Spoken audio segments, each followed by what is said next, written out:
Welcome everyone, and thank you for joining us for a brief discussion on extending product information management and master data management systems using integrated platform as a service.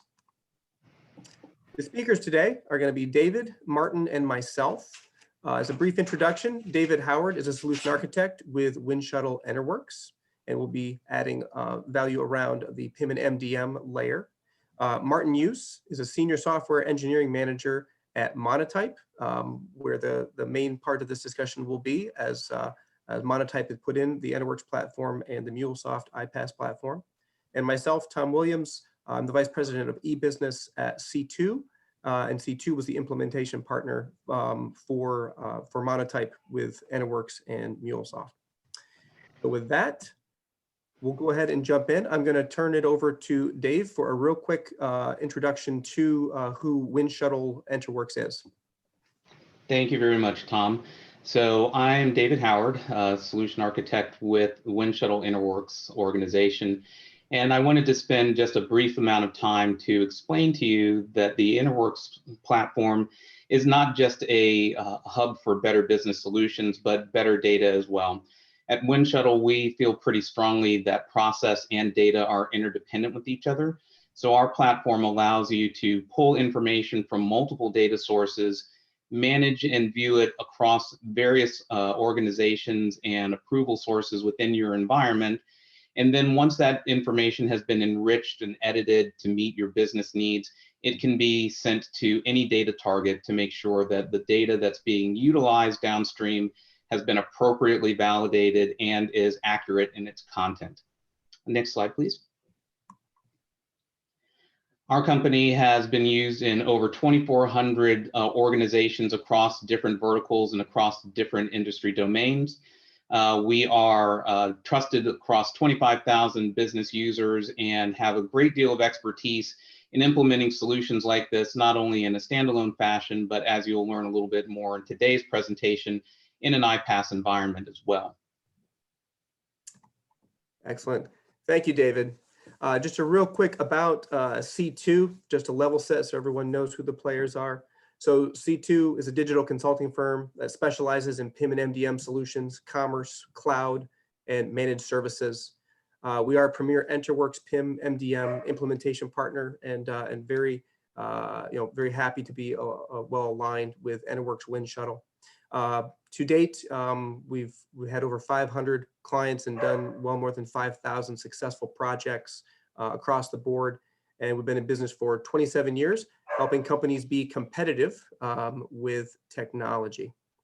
And then let's go over to Martin for a real quick about Monotype, the company you probably interact with on a daily basis and maybe never knew. Thanks, Tom. Yeah, so Monotype has its expertise in fonts and technologies around fonts. So we provide digital fonts and solutions around digital fonts to brands and to creative professionals. We have a library of over 10,000 digital fonts that we license, and those fonts is what we put into the Enterworks solution. So, and yeah, the fonts is what you have on your computer and work on with day in, day out. So to name a few famous ones, Univer, Frutiger, those are the and many more that we license and provide to our customers. Excellent. Thank you, Martin. Let's go ahead and just stay with you for this part of the discussion. So in going through with your digital transformation, we are talking about the lengthy digital transformation that Monotype has been on.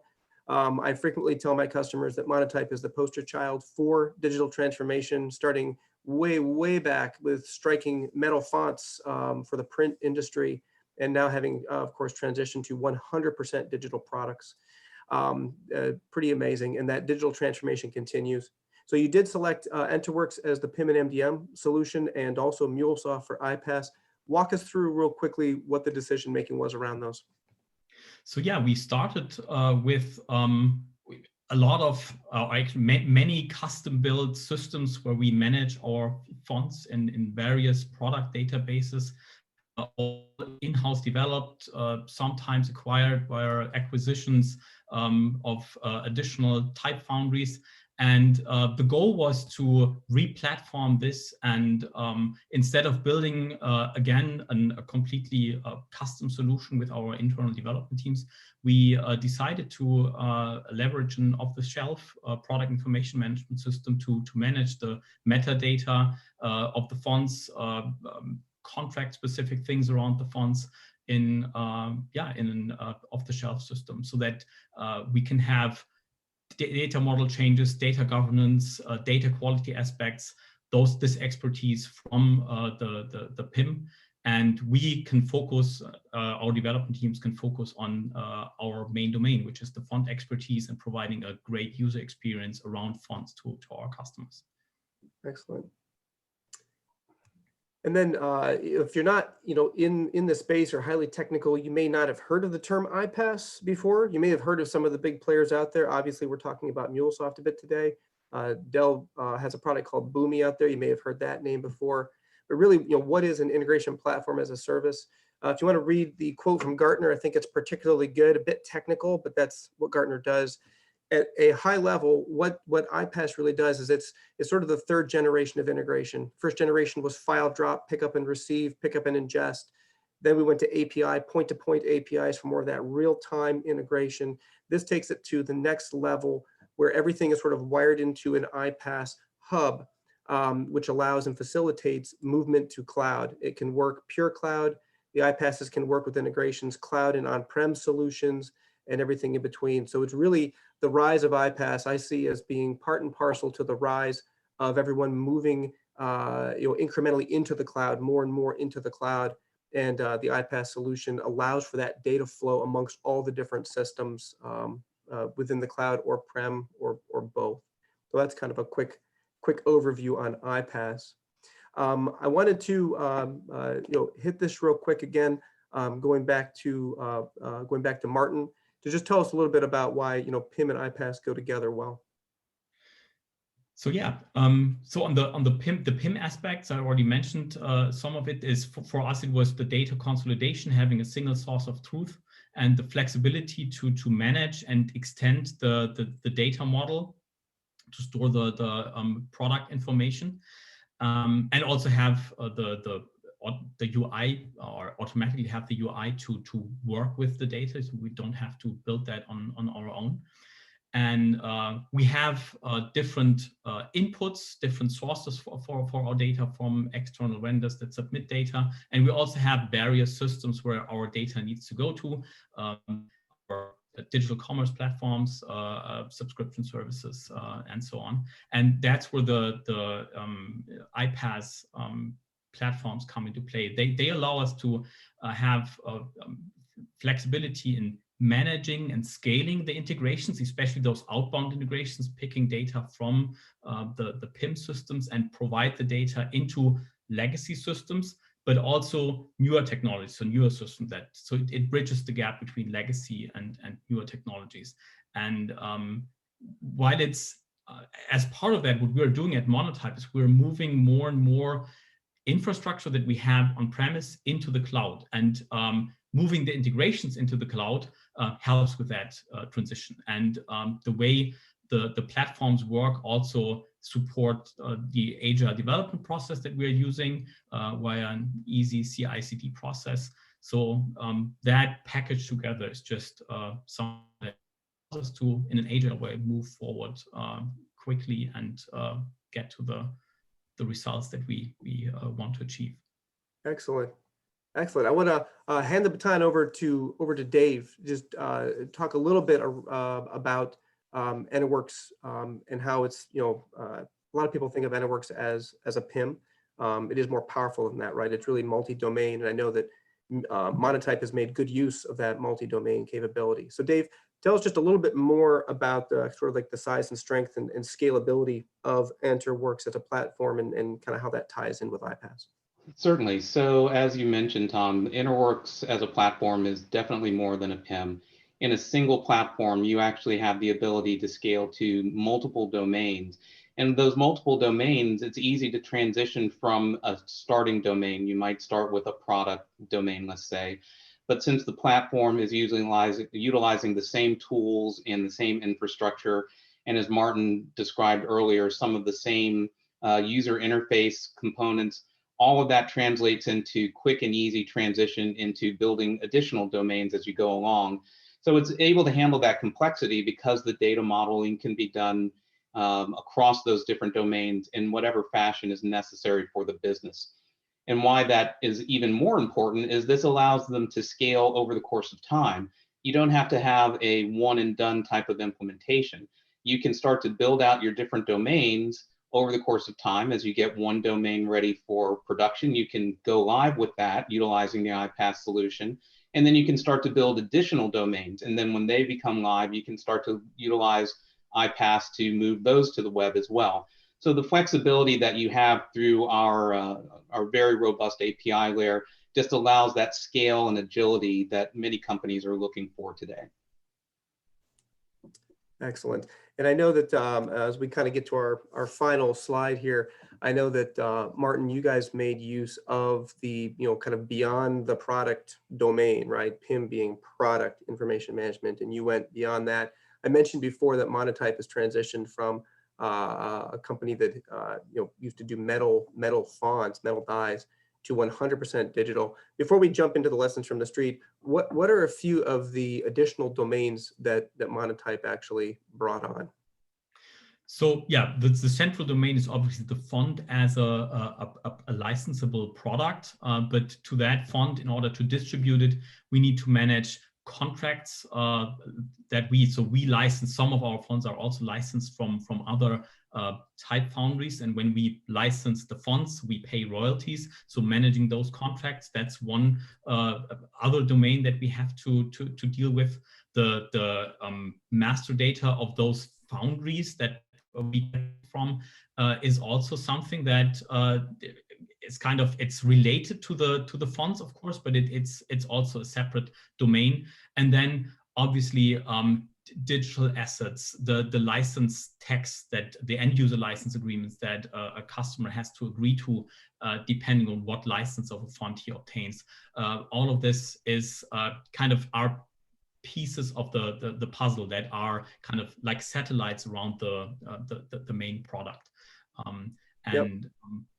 I'll get to that in the rollout, because for the rollout phase, this was an important feature of both the PIM itself and expanding the data model and the integrations. So maybe to get started with the lessons learned from planning and preparation. When we start with the project, working with C2 as our integration partner, it's always a good idea in these projects to clearly split the responsibilities between what the integration partner's responsibility is and what the in-house teams are responsible for. And in our case, we had a lot of legacy integrations to do. So our teams had the expertise with those legacy integrations. So defining a clear interface, APIs, and make this ready is something that we had our in-house teams to do, while C2 was doing the consulting, helping with the data model definition for the PIM itself. And together we worked on the mapping. So that's the integration part from the data model and how we want to provide it to our existing legacy systems and new systems that we connect to. And another important lesson learned there is, while you can plan a lot, you can't plan everything. So what helped us a lot is the agile methodology that we used. While we worked on the integrations, we figured out or we came across some certain issues, and the agile approach that we used helped us to quickly develop solutions on issues that weren't obvious from the start. So that's for the planning part. For training and employee readiness, at Monotype we had, when we started, little experience with iPaaS and especially with MuleSoft. So what we did in the project is C2 helped us kickstart using MuleSoft as the integrations between the PIM and our legacy systems, or the systems that we need to integrate with. And over time, while working on the project, we had done more and more knowledge transfer to pull the expertise in maintaining those MuleSoft integrations in-house to our development teams.